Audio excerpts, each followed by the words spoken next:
또 약속된 시점에 현금으로 돈이 들어오면서 이제 없어지는 거죠. 그래서 정상적으로 미청구공사는 매출채권으로 한번 갔다가 현금으로 가면서 사라진다라는 게 그 수주산업의 재무제표를 볼 때 그 먼저 이해를 해야 될 흐름이고요. 초과청구공사는 일단은 그 생기면은 매출채권이랑 같이 생긴다. 그리고 초과청구공사가 없어지는 거는 이제 매출이 발생이 되면서 자연스럽게 없어지게 된다라고 이렇게 흐름을 잡으시면 될 것 같아요. 결국은 초과청구공사라는 거는 우리가 더 해줘야 될, 일을 더 해줘야 될 의무가 있는 거니까 결국은 매출이 생기면서 이제 없어지는 거고, 그리고 미청구공사는 그 매출채권으로 이제 그 신분이 바뀌는, 즉 거래처에 이제 그 계산서를 그 발송하는 시점에 매출채권으로 신분이 바뀌고 그 다음에 대금이 들어오는 시점에 매출채권도 없어진다라는 흐름으로 이제 이해를 하시면 됩니다. 그러면은 그 대우조선해양이 가장 큰 문제가 뭐였냐 하면은 일단 뭐 여러 가지 얘기들이 나오기는 하는데 일단은 이 미청구공사가 금액이 굉장히 큰 게 일단 먼저 나옵니다. 결국은 미청구공사가 이 줄지 않고 늘어났다는 얘기는 계속 회사가 이 미청구공사의 신분이 매출채권으로 안 바뀐다는 얘기죠. 그러니까 공사는 하고 있는데 공사는 해가지고 그 회사 진행률에 맞춰가지고 이렇게 매출을 잡고 자산도 늘려놨는데 그 미청구공사가 줄어들면서 매출채권으로 가야 되는데 그게 안 가고 있다라는 얘기는 거래처한테 아직 청구를 못 하고 있다라는 걸로 이제 그 생각을 해볼 수가 있을 것 같아요.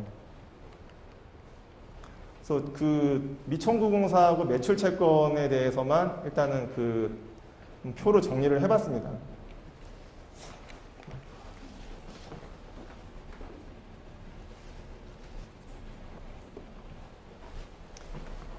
이게 내용이 굉장히 어려워가지고 일단은 여기서 한번 그 흐름을 한번 잡고서 여기서 이제 한번 사례를 보도록 할 텐데요. 대우조선해양 제가 생각하는 이슈를 한 3가지 정도로 일단 이렇게 잡아봤는데요. 그 미청구공사가 일단은 좀 금액이 큰 것 같아가지고 지금 뉴스에 나오는 거는 계속 일단 이쪽이 지금 가장 심각한 걸로 나오기는 하는데 사실은 제가 봤을 때는 이것도 지금 숫자가 만만치가 않아가지고 일단은 미청구공사를 먼저 말씀을 드리겠습니다. 보면은 미청구공사가 이 지금 재무상태표에 있는 그 잔액인데 잔액이 계속 늘어나고 있는 그런 그림이 보입니다. 그 2015년 1분기 시점에서 봤을 때 9조 4천억이죠. 9조 4천억이 아직 매출채권으로 지금 못 바뀐 거죠. 청구를 아직 못 했습니다. 근데 제가 말씀드렸다시피 미청구공사는 매출채권으로 점점 줄어들고 그 다음에 다시 또 용역을 하니까 뭐 또 늘어나고 하겠지만은 계속 늘어나고 있는 모습을 보인다는 거는 조금 이제 의심스럽죠. 왜냐하면은 회사가 예전만큼 그렇게 그 수주가 잘 되거나 아니면은 뭐 이익이 잘 나는 구조가 아니어가지고 조금 줄면서 돈이 들어와야 되는데 자산의 거의 한 50% 가까이 되는 금액이 지금 미청구공사로 잡혀 있다라는 얘기는 대금 회수가 조금 좀 문제가 있는 게 아니냐라고 일단 이쪽이 좀 의심이 되고요. 근데 매출채권은 사실은 별로 금액이 안 큽니다. 한 5천억밖에 안 남아있죠. 그러니까 청구해서 받을 돈은 한 5천억밖에 안 남아있고 아직 청구도 못한 금액이 9조 4천억 가까이 된다라는 게 일단은 그 재무상태표에서 가장 좀 특이할 만한 사항이다라고 말씀을 드릴 수 있을 것 같고, 그러면은 원인이 뭘까에 대해서 일단 뭐 제가 한 생각나는 대로 계속 이렇게 한번 그 적어봤습니다. 일단 요즘 뭐 그 가장 많이 나오는 이슈가 이거죠. 해양 플랜트가 계속 공사가 지연이 되고 있다. 그래서 그 공사 기간이 예정보다 길어질 가능성 때문에 지금 그 거래처에 청구를 못하고 지금 계속 그냥 미청구로 달려있을 그럴 가능성이 하나가 있을 것 같고, 아니면은 이제 그 여기는 조금 이제 심각한 거죠. 이거는 뭐 사실이 그렇다라고 하면은 뭐 그럴 수도 있다라고 생각을 할 수 있을 것 같은데, 만약에 정말 진행률을 높이기 위해서 예정원가를 작게 설정을 한 건 아니냐. 그러니까 뭐 그 분식이라는 얘기가 계속 나오기는 하는데, 사실은 이제 분식이다라고 하면은 분명히 뭐 이쪽을 또 건드릴 수가 있기는 하겠지만은, 사실은 이제 이거는 우리는 사실 모르죠. 재무제표에서 나와 있는 게 없기 때문에 회사가 그 뭐 프로젝트를 1년에 한 개만 하는 게 아니고 수백 개를 할 텐데 정말 이거를 이제 뭐 진행률을 높이기 위해서 뭐 예정 원가를 낮췄다던가 이제 뭐 이런 거를 했을지는 사실은 뭐 그 내부에 있는 직원만 알 수 있겠죠. 임직원만 알 수 있을 것 같고 그 다음에 금융감독원에서 감리를 할지 안 할지는 모르겠지만 한다면은 정말 그때 가서 뭐 이거를 정말 그 고의로 그렇게 했는지에 대해서는 이제 그때 가봐서 좀 따져봐야 될 문제일 것 같고 재무제표를 딱 놓고 봐서는 일단 우리가 이제 여러 가지 가능성에 대해서는 한번 그 추정은 해볼 수 있다라고 생각을 합니다. 그래서 그 진행률이라는 게 아까도 말씀드렸다시피 그 실제 원가를 예정 원가로 나눈 수치죠. 그러면은 진행률을 올리려고 하면 진행률을 올린다라고 하면은 결국은 이제 분모를 낮추는 수밖에 없겠죠. 예정 원가가 우리는 원래 작았다. 그리고 이제 공사 마지막 연도에 가서 우리가 공사 다 해보니까는 마지막 연도에 원가가 생각보다 많이 들었다라고 해서 마지막 연도에만 그냥 원가를 확 올리는. 그러니까 예를 들면은 2015년까지 그 우리가 추가 소요 원가가 5천만 원이다라고 생각을 했는데 사실은 이제 2016년 가면은 더 많이 발생이 되는 거죠. 더 많이 발생되는 부분에 대해서 결국 언제 알았느냐라는 게 이제 가장 중요할 것 같은데 이때 알았다라고 하면은 사실은 이때 요거를 늘려가지고 진행률을 낮춰놔야 되는데 회사가 우리는 이때는 몰랐다. 막상 2016년 넘어가서 뭐 마무리 공사 하다 보니까는 그때 가서 이게 원가가 급격하게 커지더라라고 주장을 할 수도 있겠죠. 아니면은 뭐 사실은 알고 있었지만은 이렇게 안 했다라고도 할 수 있을 것 같고 뭐 그거에 따라서 분식이냐 아니냐는 결론이 날 것 같은데 사실은 그 부분은 외부 재무제표 가지고는 도무지 알 수 없는 부분이어가지고 일단은 가능성 중에 하나로 생각을 해볼 수 있을 것 같습니다. 그래서 이게 만약에 2015년도에 우리가 이미 알았다라고 했을 때 손익계산서가 어떻게 바뀌는지는 이제 다음에 다시 보여드리도록 하겠습니다. 그래서 아무튼 회사가 그 정말 실제로 공사기간이 길어져가지고 아직 그 청구를 못했다라고 그럴 확률도 있고 아니면은 진행률을 높게 잡기 위해서 예정원가를 낮췄을 가능성도 있을 것이다 라고 생각을 할 수가 있습니다.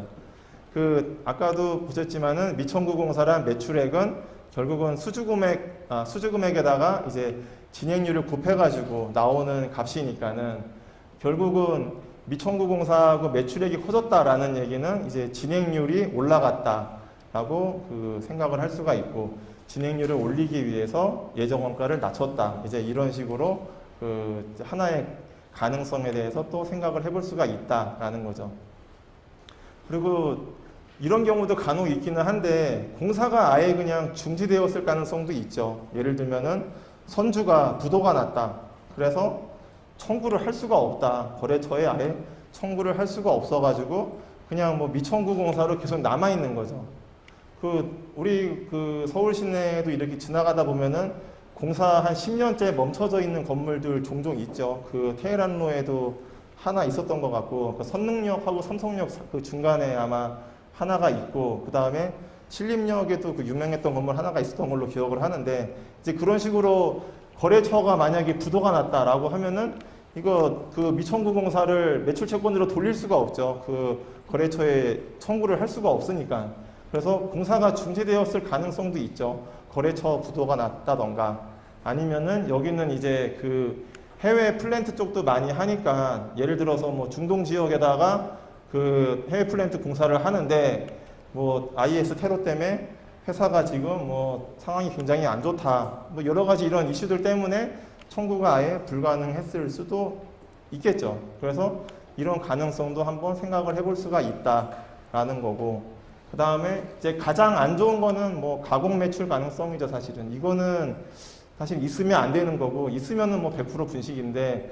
사실 이런 가능성까지 해가지고 크게 한 4가지 정도에 대해서 가능성을 생각해 보지 않을까. 당연히 1번으로 해가지고서 뭐 별다른 이슈 없이 끝나면은 회사나 주주나 뭐 다 다행이겠지만은 만약에 이런 데서 이제 문제가 터지면은 이제 조금 이슈가 더 커지지 않을까 하고 생각을 합니다. 그래서 그 대우조선에서 제가 봤을 때는 일단 미천고공사 금액이 너무 크다라는 게 조금 그 위험하죠. 이것 때문에 사실은 차입금도 이제 뒤에 나오겠지만은 차입금도 계속 커질 수밖에 없죠. 왜냐하면 청구를 해가지고 돈을 받아야 되는데 계속 지금 돈이 묶여 있으니까는 회사가 결국 헤비테일 방식으로 그 배를 만들려면은 결국 돈이 필요하니까 차입금이 점점 늘어날 수밖에 없는 그런 상황이 될 겁니다. 그 다음에 이제 가장 많이 나오는 이제 이슈 사항 중에 하나가 이제 이거죠. 공사 손실 충당 부채. 그 작년에 현대중공업이나 삼성중공업에서 다 이미 그 충당 부채를 다 설정을 했죠. 그래서 삼성중공업 같은 경우에는 작년 1분기에 5천억 손실인가 내놨었고, 현대중공업은 분기마다 1조씩 그렇게 막 털어냈던 그런 상황이었는데, 대우조선해양은 그런 큰 금액들을 한 번도 안 털어냈었죠. 그래서 그 한간에 나오는 얘기가 그 CEO가 5월 달에 바뀌면은 이제 그 빅베스를 할 거다. 그래서 빅베스를 할 때 분명히 이제 이거를 털어낼 거다라는 얘기가 이제 그 한참 소문이 돌았었는데, 공사 손실 충당 부채가 이제 어떤 개념이냐라고 할 때 일단 그 감사 보고서를 먼저 읽어보면은 그 주석사항에 그 회사의 회계 정책이 나옵니다. 그러니까 IFRS에 따라서 회사가 어떤 식으로 그 수익을 인식을 하고 비용을 인식을 한다라는 게 딱 그 나오고요. 2013년도 그 문구를 붙인 이유는 2013년도에는 이게 굉장히 자세하게 나왔는데 2014년 그 가장 최근 감사 보고서의 주석 사항을 보니까는 이게 문구가 좀 바뀌었더라고요. 그러니까 맥락은 같은데 문구가 굉장히 좀 짧게 쓰여져 있어가지고 그거 붙이면은 조금 그 이해하는데 힘드실 것 같아가지고 일단은 2013년도에 그 붙어있던 그 문구 그대로 가져왔습니다.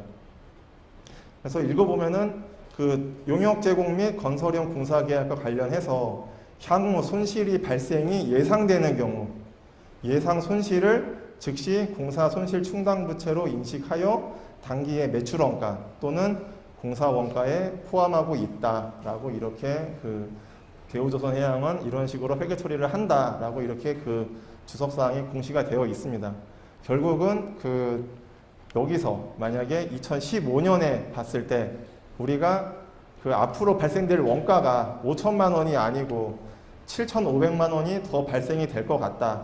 그래서 우리가 1억 2천만 원짜리를 1억 원의 원가가 드는 공사를 1억 2천만 원에 수주를 했지만 그 마지막 연도에 2,500만 원이 원가가 더 발생이 될 것 같다. 그래서 우리가 500만 원의 손실을 낼 상황일 것 같다.